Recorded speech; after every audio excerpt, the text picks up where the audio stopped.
네, 오늘은 어버이 주일입니다. 지난주에는 제가 어린이 주일에 나는 어떤 부모입니까? 라는 말씀으로 이렇게 여러분들에게 말씀을 전했습니다. 오늘은 이 어버이 주일에 나는 어떤 자녀입니까? 라는 제목으로 오늘 말씀을 전하기를 원합니다. 오늘 어버이 주일이라서 우리 1부에는 우리 중고등부 학생들이 그리고 2부에서는 우리 청년들이 사랑의 마음을 담아서 이렇게 공경하는 마음으로 꽃을 이렇게 달아드렸습니다. 우리 자녀 되시는 우리 성도님들 양해를 하시고 들어주시면 감사하겠습니다. 지난 8일이 어버이날이었습니다. 혹시 그날 아침에 우리 부모님께 안부 전화를 하셨습니까? 아니면 같이 아직도 내가 나이가 어려서 독립하지 않아서 부모님과 같이 살고 계시는 우리 자녀라면 아침에 일어나서 우리 부모님께 감사하다고 이렇게 말씀을 드렸습니까? 떨어져 있는 우리 자녀들, 우리 부모님께 전화를 하면서 어버이날인데 내려가지 못해서 죄송하다고, 아니면 미리 부모님을 찾아뵙고 오셨습니까? 부모님과 함께 식사라도 한 끼 하셨습니까? 어쩌면 자녀된 우리 성도님들은 어버이날이 다가오면서 이번 어버이날에는 부모님께 언제 찾아뵙지? 또 무슨 선물을 사다 드리면서 감사의 마음을 전할지 고민을 많이 했을지도 모르겠습니다. 그렇다면요, 혹시 어버이날에 우리 부모님들은 어떤 선물을 가장 받고 싶어 하시는지 우리 성도님들 아십니까? 어떤 선물을 가장 받고 싶어 하실까요? 네. 어버이날을 기점으로 TV 매스컴이나 인터넷에 보면은 많은 기사들이 떴습니다. 중앙일보 5월 8일자 사회면 기사를 내용을 따르면요, SK텔레콤에서 지난 2016년 1월부터 4월 15일까지 모두 57,186건의 빅데이터를 이렇게 분석을 했습니다. 그리고 지난 7일에 발표했는데요, 그 결과에 따르면 부모님들이 가장 선호하는 어버이날 선물이 3년 연속으로 1등이 있습니다. 3년 연속으로. 무엇이겠습니까? 예, 어떻게 그래 잘 아세요? 예, 3년 연속으로 현금이라고 합니다. 현금. 요즘은 상금이라고까지 이렇게 불린다고 합니다. 상금. 혹시 들어보셨나요? 현금, 지금, 입금. 현금, 지금, 입금, 상금이라고 합니다. 언제 드리겠다가 아니라 지금 입금했습니다. 띵동 이렇게. 예. 제가 여러 이렇게 데이터를 이렇게 보면서 왜 현금을 이렇게 좋아하실까 나름대로 이렇게 생각은 하고 있었지만, 분석하기를 선물을 주는 자녀의 입장에서는 어떤 것을 골라야 하는지 쉽게 결정하지 못하는 결정장애에서 벗어날 수가 있고, 공감하십니까 자녀 여러분? 안 드리니까 별로 뭐. 선물을 받는 부모의 입장에서는 현금을 받아야 사고 싶은 물건이나 또한 다른 용도로 요긴하게 쓸 수 있기 때문이라고 그렇게 분석을 해놓았더라고요. 공감하십니까? 그렇다면 우리 부모님들이 받기 싫어하시는 선물이 무엇일까요? 정보가 이렇게 새 나가는 것 같은데, 빅데이터 분석업체 다음 소프트의 조사를 살펴보면요, 받기 싫은 선물 1위는요, 저도 이 결과를 보고 깜짝 놀랐는데 책이라고 하더라고요. 책. 저는 처음에는 이해가 안 됐어요. 왜 책일까? 무슨 자녀들이 부모에게 그렇게 책을 선물을 많이 하나 생각을 했는데, 그리고 이어서 케이크와 꽃다발, 스마트 기기 등의 순이었습니다. 왜 책 선물을 싫어할까? 책 선물은요, 열심히 살라는 압박감과 함께 또 돋보기를 껴야 하는 불편함 때문에 이유가 있었고요. 그 다음에 케이크와 꽃다발 선물은 너무 진부하고 비실용적이다라고 하는 분석을 내놓았습니다. 그래서 요즘은 꽃다발 대신에 그냥 케이크 대신에 뭐요? 돈다발. 돈으로 이렇게 케이크를 이렇게 했는 그런 그림도 인터넷에 많이 올라왔더라고요. 그래서 제가 그래서 다 준비하려고 하다가 이렇게 준비는 안 했는데, 그렇다면 자녀된 성도님들은 올해 우리 부모님께 어떤 선물을 했습니까? 부모 되시는 우리 성도님들은 이번 어버이날에 자녀들에게 어떤 선물을 받으셨습니까? 이처럼 부모님께 현금도 좋고 선물도 좋습니다. 그러나 요즘처럼 자식 얼굴 한번 보기가 힘든 때에 전화 한 통화 하는 것이 정성스럽게 쓴 손편지 한 장이 부모님의 마음을 기쁘게 하는 것이 아닐까 생각을 해봅니다. 그리고 아직 기회가 있다면, 아직 기회가 있을 때에 우리 부모님을 직접 찾아뵙고 부모님이 보고 싶어하는 얼굴, 자식의 얼굴, 내 얼굴이 아니라면 우리 손주들 얼굴들 한번 보여드리시고, 또 우리 부모님의 손을 한번 꼭 잡아드리시면서 부모님의 말씀을 귀 기울여 들어드리는 것이 우리 부모님께서 가장 좋아하시고 우리 부모님에게 가장 필요한 선물이 아닐까 합니다.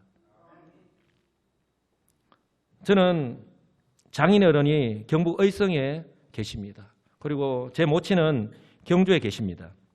죄송하게도 저는 거리가 멀다는 이유로 양가의 부모님이 계신 곳으로 찾아뵙지는 못하고 지난주에 신학대학원 동계회가 김해에서 있었습니다. 그래서 동계를 마치고 난 후에 이 동계를 한 장소인 김해와 울산이 가깝다는 이유로 우리 큰처남이 울산에서 목회를 하고 있습니다. 또 우리 여동생이 울산에서 이렇게 생활을 하고 있는데 우리 장인어른은 차를 직접 운전해서 또 저희 어머니는 매제가 우리 어머니를 모시고 울산으로 이렇게 와서 이렇게 자주 오시기는 합니다.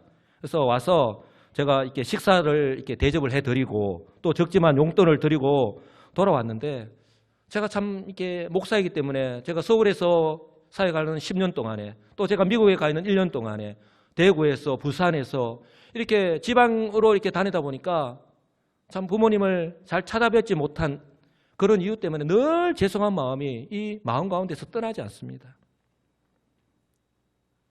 이번에도 얼마나 참 죄송한지 우리 장인어른 그리고 또 우리 어머니께 참 죄송하다는 말씀을 드리고 우리 여수시민교회 담임 목사로서 우리 성도 여러분들에게도 제가 죄송하다는 말씀을 드립니다. 그렇다면 여러분들은 이번 어버이날을 어떻게 보내셨습니까? 바라기는 이처럼 어버이날만이 아니라 평소에도 한번 따라서 할까요? 평소에 잘하라는 말이 있죠. 비록 매일의 삶이 바쁘고 힘들지만 또한 부모님들은 다 이해하시지만 자녀를 이해하지 못하는 부모님 한 분도 안 계시잖아요. 이렇게 부모님들은 다 이해하시지만 그러나 부모님들의 관심은 오직 자녀들밖에 없다라고 하는 사실을 기억하시고 좀 더 자주 우리 부모님들을 돌아보시는 우리 자녀된 우리 성도님들 되시기를 주님의 이름으로 간절히 축복합니다. 제가 말씀드리기 참 부끄럽지만 경주에 계시는 80이 넘은 저희 우리 어머니께 매일 한 번씩 전화 통화를 하려고 하는데 그게 마음이 없는 것도 아닌데 뭐가 그렇게 바쁘다고 그게 쉽지 않더라고요. 저녁에 퇴근을 하면 우리 집사람이 꼭 확인을 합니다. 여보 오늘 어머니께 전화했나고. 안 하면 혼이 납니다. 그러니까 우리 집사람이 시어머니께 전화 통화하는 것과 아들인 제가 전화 통화하는 게 다르다는 거예요. 참 죄송한데 그런데요 전화 통화를 하면 얼마나 좋아하시는지 당신 이야기는 하나도 하지 않으시고 오로지 자신 저의 건강 걱정과 또한 우리 여수시민교회를 위해서 내가 이렇게 기도하고 있다고 하나님께서 우리 여수시민교회에 놀라운 부흥의 역사를 허락해 주실 것이라고. 아니 아멘 크게 하셔야지. 우리 어머니가 그렇게 기도하고 계신다니까요. 네. 평생을 그렇게 기도하셨는데 그런 말씀밖에 하지 않습니다. 요즘은 이제 담임 목사가 되어 와서 늘 걱정이 이제 건강 잘 챙기라라는 말씀을 하시면서 건강에 관한 뉴스나 그런 소식을 들으시면요 바로 전화하셔서 야야 이게 몸에 좋다 하더라. 돈 얼마 안 하니까 꼭 사서 먹어라. 요즘은 제가 이제 이게 장이 좀 안 좋은 걸 아시고 뭡니까 그 보리 국산 보리를 뭐 볶아서 그거를 물로 이렇게 해서 먹으면 그게 그렇게 장에 좋다 하더라. 요즘 전화하면 계속 그 말씀만 하셔요. 혹시 명절이나 휴가 때 집에 간다고 하면 며칠 전부터 매일 확인하시지 않습니까?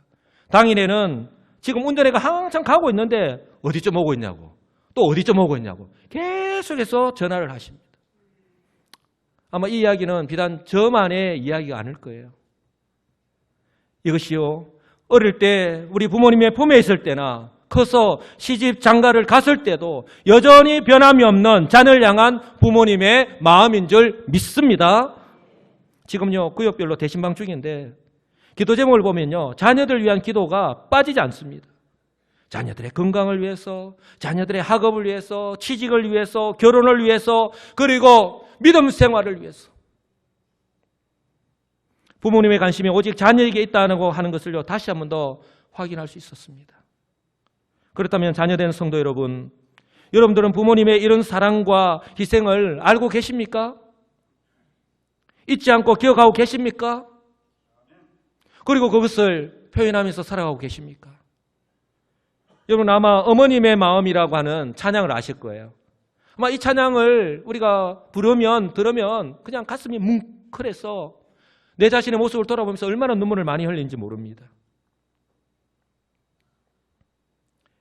나 실제 괴로움 다 잊으시고 기를 째 밤낮으로 애쓰는 마음 진 자리 마른 자리 가라니시며 손발이 다 닳도록 고생하시네. 어려선 안고 업고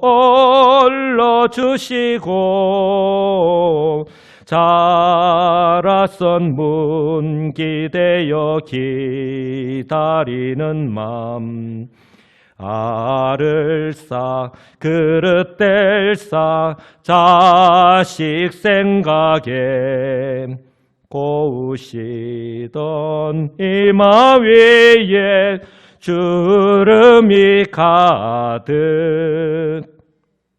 3절 가사는 이렇습니다. 사람의 마음속엔 온 가지 소원, 어머니의 마음속엔 오직 한 가지, 아낌없이 인생을 자식 위하여 살과 뼈를 깎아서 바치는 마음. 마지막에 이렇게 어머님의 희생은, 어머님의 정성은, 어머님의 사랑은 가히 없어라. 지극하여라. 거지 없어라. 이것이 우리 자녀를 향한 부모님의 사랑입니다. 아멘. 여러분, 이 찬양이요, 우리 자녀를 향한 그 어머님의 사랑, 부모님의 사랑을 다 나타낸다고 할 수는 없겠죠. 그러나 이 찬양을 통해서 우리 어머님의 그 사랑에 다시 한 번 더 감사하시는 우리 자녀된 우리 성도님들 되시기를 주님의 이름으로 간절히 축복합니다. 저는 결혼식 주례할 때에 항상 이 말씀을 합니다. 오늘의 신랑 신부는 부모님들의 사랑과 헌신이 있었기에 오늘 여기까지 올 수 있었다고.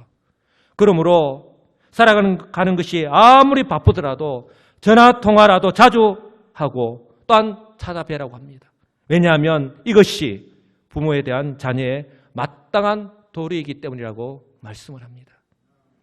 여러분 혹시 삼강행실 효자도라고 하는 책에 대해서 들어보신 적 있습니까? 삼강행실 효자도. 조선시대 세종대왕 때에 효행에 관한 내용을 글과 그림으로 설명한 책입니다. 지금 현재 보물 1717호로 지정이 되어 있는데요. 이 책의 특징은 글을 모르는 백성들에게도 효사상을 전달하기 위해서 만들어졌다고 하는 사실입니다. 내용은 우리나라와 중국의 효자 110명에 관한 이야기를 그림으로 그린 책입니다. 그러니까 그림으로, 글을 잘 모르는 사람들을 위해서 그림을 그리고 그 상황을 글로 설명해 놓은 거예요. 그 어렵고 힘든 상황 가운데 처한 부모님에게 자녀로서 어떻게 섬겨야 할지 그림을 그려놓고 설명해 놓은 거예요. 공경에 처한 부모를 위해 자녀들이 효성으로 그 난관을, 그 어려움을 극복하는 것이 이 책의 주된 내용이라고 하는 사실입니다. 이처럼 부모에 대한 효는요, 옛날이나 지금이나 시대와 환경이 바뀌었음에도 불구하고, 즉 지금요, 아무리 개인주의를 강조하고 또한 타락한 세상이라 하더라도 여전히 가장 중요한 덕목 중에 하나잖아요. 세상의 부모님에 대한 효를 이처럼 강조하고 있는데, 그렇다면 우리 성경은 어떻게 말씀합니까? 성경은요, 주 예수를 믿는 성도들이 부모님께 순종하라고 부모님을 공경하라고 명령합니다. 우리 다 같이 한번 읽어보도록 하겠습니다.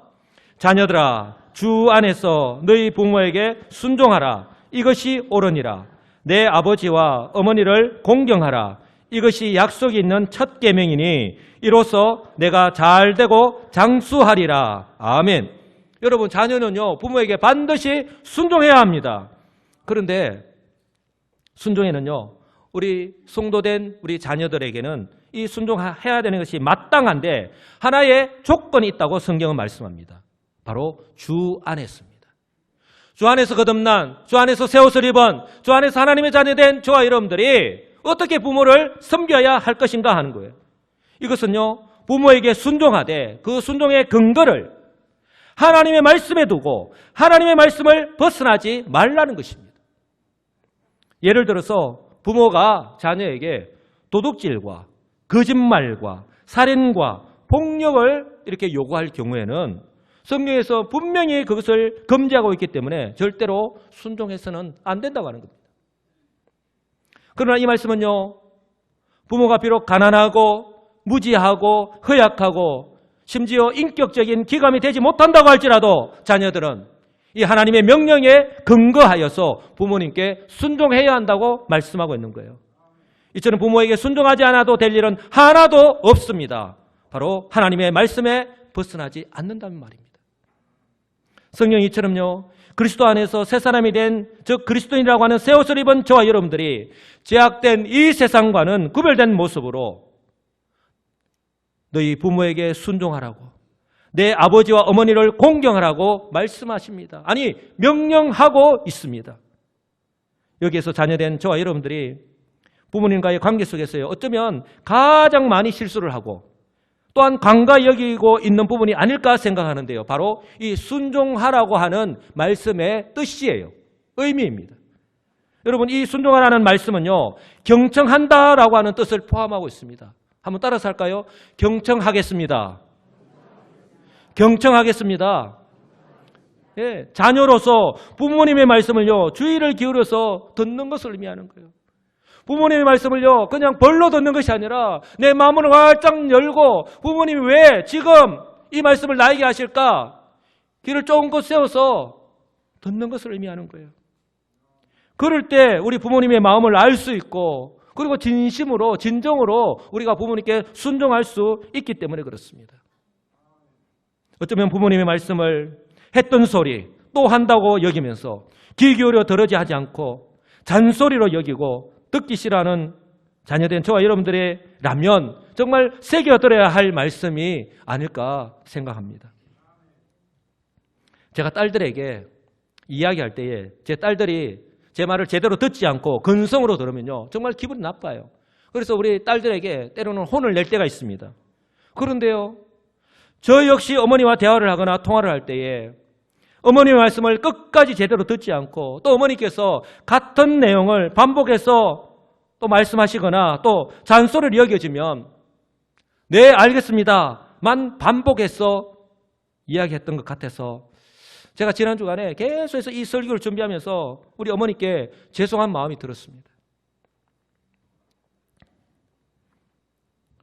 그리고요, 내 아버지와 어머니에게 공경하라 하는데 이 공경하라는 말씀은요, 존경한다고 하는 의미를 포함하고 있습니다. 한번 따라서 할까요? 존경하겠습니다. 이 존경한다고 하는 말씀을 포함하고 있어요. 즉 부모를 존경하고 공경하는 마음이 있어야 부모님을요, 제대로 순종할 수 있는 거예요. 다른 말로 한다면 내가 부모님을 존경하지 않고 또한 공경하지 않으면서 내가 순종한다? 그것은 거짓말이라고 하는 거예요. 그러므로 좀 심한 표현인지는 모르겠는데요, 이 공경이 없는 순종은요, 노예의 굴종과도 같습니다. 즉 노예는요, 자기의 마음과 뜻과는 전혀 상관없이 굴복하여서 복종하는 것과 똑같다는 거예요. 어쩌면 내 마음은 전혀 그렇지 않은데 너무 오랜 시간 동안 그렇게 해와서 그런지는 몰라도 너무나도 익숙하게 입술로만 사랑한다, 사랑합니다 라고 그렇게 이야기하고 있지는 않은지 우리 자신의 모습을 한번 좀 돌아볼 수 있기를 간절히 소망합니다. 혹시 자녀된 성도들의 저와 여러분들의 마음 가운데에 우리 어머니는 그렇게 해도 된다고, 우리 부모님은 그렇게 해도 된다고 하는 생각을 가지고 계신 것은 아니겠죠. 우리 어머니 역시, 우리 부모님 역시 우리가 똑같이 인격적인 존재로 지음을 받았는데 표현을 하지 않는 것은요, 결코 몰라서도 아니고 감정이 없어서도 아니라 나 하나만 참으면 된다고 하는 희생적인 마음, 자녀를 아끼고 위하는 마음 때문이라고 하는 사실을 여러분 꼭 기억하시기 바랍니다. 요즘 동네마다 그 동네를 대표하는 랜드마크처럼 자리 잡고 있는 것이요, 요양병원입니다. 제가 20대, 제가 30대 청년 때만 하더라도 요양병원이 거의 없었습니다. 무엇을 의미하냐면 나이 드시고 몸이 불편하신 어르신들, 즉 우리의 부모님들이, 그런 부모님들이 많다고 하는 반증이기도 합니다. 요양병원에 계시는 성도님을 신방 갈 때마다 느끼는 것이 있습니다. 그곳에 계시는 어르신들이요, 사랑과 관심에 목말라 있다고 하는 사실이에요. 교회에서 신방을 와서 이야기도 하고 말씀도 전하고 기도하면요, 옆에 계시는 분들이요, 얼마나 부러운 눈으로 바라보시는지 모릅니다. 건강하시라고 인사를 하면요, 손을 잡으면서 눈물을 넘치시면서 이렇게 찾아와줘서 고맙다는 말씀을 연신하십니다. 사랑하는 성도 여러분, 요즘 병원에 시설이 너무 잘 되어 있고 또 간호사와 요양보호사가 잘 돌보고 있지만, 그러나 그럼에도 불구하고 자녀들이 한 번씩이라도 찾아와서 잠깐이라도 말벗이 되어주는 것을 얼마나 기다리고 계시고 우리 부모님들이 감사하게 생각하는지 모릅니다. 저 역시도 목사로서 더 자주 찾아뵙지 못하는 것이 그저 죄송할 따름입니다. 그래서 요즘은요, 이 요양병원을요, 현대판 고려장이라고까지 이야기하잖아요. 병들고 움직이지 못하는 부모님들을 요양병원에 넣어두고 그냥 찾아뵙지 않는 것이죠. 그 고려장이라고 하는 것을 잘못 이해하고 있는 것이죠. 그렇다면 우리 자녀들이요, 왜 이처럼 부모에게 순종하고 또 공경해야 할까요? 나를 낳아주시고 길러주신 부모님의 은혜에 자녀로서 마땅히 해야 할 도일이기 때문에, 그래서 세상에서는요, 천륜이라고 그렇게 부르지요. 그래서 부모님을 제대로 공경하지 않고 제대로 효도하지 않으면요, 저 천륜을 저버린 놈이라고 그렇게 욕하지 않습니까? 세상에서는 천륜이라고 하면서 이렇게 강조하는데, 그렇다면 성경은요, 어떻게 말씀합니까? 1절에서는 내 부모를 공경하라, 또한 순종하라고 하면서 이것이 옳다고 말씀합니다. 이것이 옳은 일이라고 말씀합니다. 사랑하는 성도 여러분, 성도의 삶에 있어서요, 옳고 그름의 기준과 근거가 더 이상 이 세상도 아니고요, 우리 자신이 아니라 바로 우리를 구원하시고 당신의 자녀 삼으신 하나님이심을 믿으시기 바랍니다. 하나님께서 부모를 공경하라고, 부모님에게 순종하라고 우리에게 말씀하십니다. 우리에게 명령하십니다. 그리고 이것이 옳다고 말씀하십니다. 그러면 자녀된 저와 여러분들은요, 그 말씀에 그대로 선택권이 없어요. 주 안에서 순종하시는 저와 여러분들 되시기를 주님의 이름으로 간절히 축복합니다. 아울러 골로새서 3장 20절에서는요, 이렇게 말씀을 합니다. 자녀들아, 모든 일에, 어떤 일이 아니에요, 모든 일입니다. 한번 따라서 할까요? 모든 일에, 모든 일에 부모님께 순종하라. 이는 주 안에서 기쁘게 하는 것이라고 말씀합니다. 여러분, 모든 일에 부모님께 순종하는 것이 부모님을 기쁘게 해드리는 것이에요. 여러분, 우리가 부모님을 기쁘게 해드리는 것을 오해하거나 착각하지 마시기 바랍니다. 성경은 저와 여러분들 향해서 부모님을 공경하고 순종하는 것이 자녀로서 옳은 일이자 또한 부모님을 기쁘게 해드리는 것이라고 분명하게 말씀합니다. 그러므로 자녀된 우리 사랑하는 성도 여러분, 이 하나님 말씀에 순종하여서 성도로 생활 마땅한 본분이자 또한 부모님을 기쁘시게 해드리는 이 부모에 대한 공경과 순종의 삶을 살아가시는 복된 우리 시민교회 성도들이 다 되시기를 우리 주 예수 그리스도의 이름으로 간절히 축복합니다. 그리고 또한 2절에서는요, 이것이 또 이렇게 순종하고 공경하는 것이 바로 약속이 있는 첫 계명이라고 말씀을 합니다. 부모에 대한 효는요, 이 신약의 교회에서만 명령하시는 것이 아닙니다. 이미 구약시대 때 이스라엘 백성들을 출애굽한 후에 가나안 땅으로 인도해 갈 때에 그 시내산에서 하나님께서 모세에게 이스라엘 백성들의 삶의 표준으로서 이 십계명을 주셨어요. 가나안 땅에 들어가서 너희들은 이 세상과 구별된 하나님의 백성으로 살아가야 하는데 그 법도로서 613가지의 율법을 주셨어요. 그리고 십계명을 주셨는데 그 십계명 안에 바로 이 내용이 포함되어 있다는 거예요. 출애굽기 20장 12절입니다. 우리 다 같이 한번 읽어보겠습니다. 내 부모를 공경하라. 그리하면 내 하나님 여호와가 내게 준 땅에서 내 생명이 길리라. 아멘. 여러분, 약속이 있는 첫 계명이라고 말씀하고 있죠. 바로 이 말씀은요, 우리가 처음으로 뭐라고 말할 때는 가장 중요하다는 거예요. 1계명에서 4계명까지 하나님에 대한 계명을 우리에게 말씀하시고 5계명에서 10계명까지 우리 인간에 대한 계명을 주실 때에 가장 먼저 하시는 말씀이 바로 내 부모를 공경하라고 하는 이 말씀입니다. 제일 중요하다는 것을 나타낸과 동시에 바로 인간에게 주시는 첫 계명이라고 하는 것을 나타내고 있는 거예요.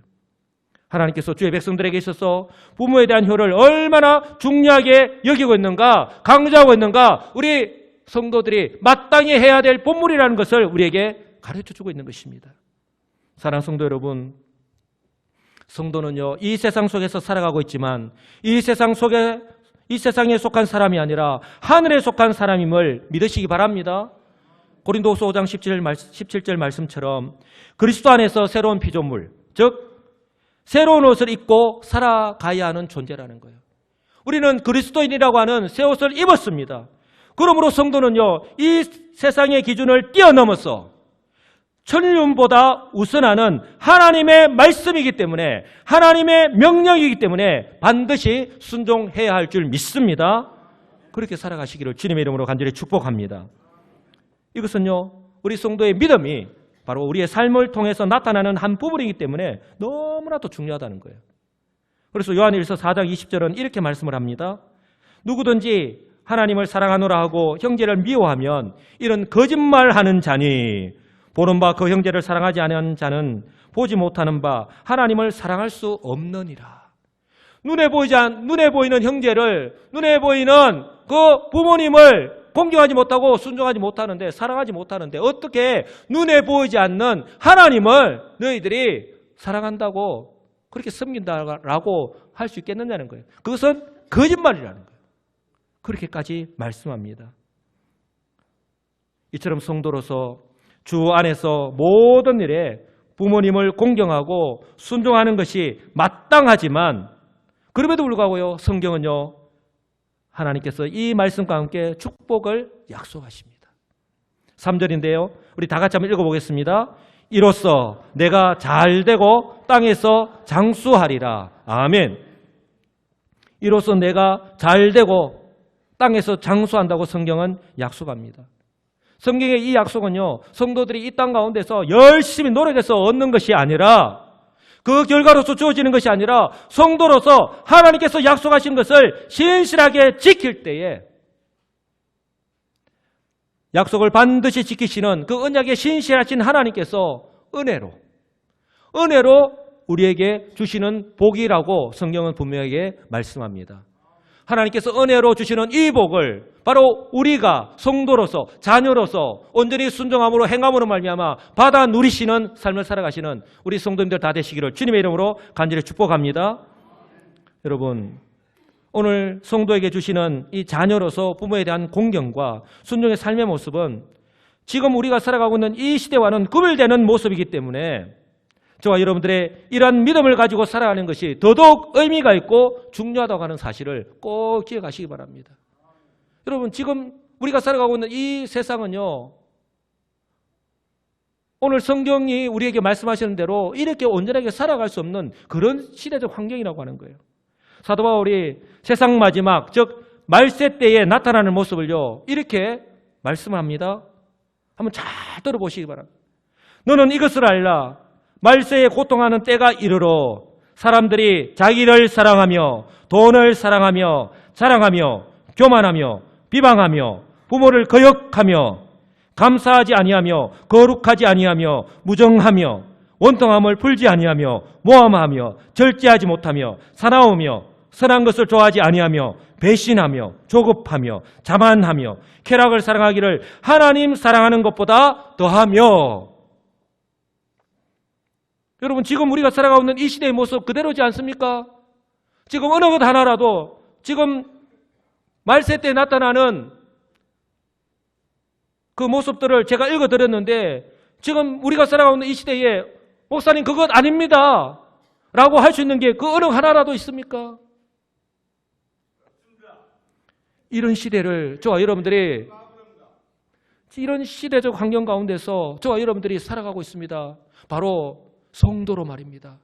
그리스도인이라고 하는 새 옷을 입은 성도로 우리에게 주신 그 하나님의 말씀을 가지고 살아가고 있다는 거예요. 저와 여러분들이 이러한 세상 속에서 세상과 구별되게 살아가야 하는데 어떻게 해요? 바로 저와 여러분들이 성도의 삶의 기준인 이 하나님의 말씀을 마음에 새겨야 하는 이유가 바로 여기에 있다라고 하는 사실을 꼭 기억하시기 바랍니다. 그러므로 바라기는요, 성도로서 어떻게 살아가는 것이 이 세상을 따라서 내가 지금까지 살아왔던 삶의 방식에서 벗어나지 못한 채 좋은 게 좋다고 그렇게 살아가야 갈 것인지, 이것이 잘 되는 것이고 이것이 진정한 복인지 한번 생각해 보시기 바랍니다. 오늘 하나님께서 나는 어떤 자녀입니까? 라고 라는 제목으로 오늘 우리에게 말씀을 주셨는데, 오늘 이 우리에게 주신 이 하나님의 말씀을 통해서 내가 어떻게 살아가는 것이 진정 우리 하나님께서 우리에게 바라시는 삶의 모습인지, 어떤 삶이 진정한 복된 삶인지 다시 한번 더 깨닫게 되기를 주님의 이름으로 간절히 축복합니다. 이제 말씀을 맺습니다. 그리스도 안에서 하나님께서 주시는 은혜와 복은요, 이 세상의 기준과 다릅니다.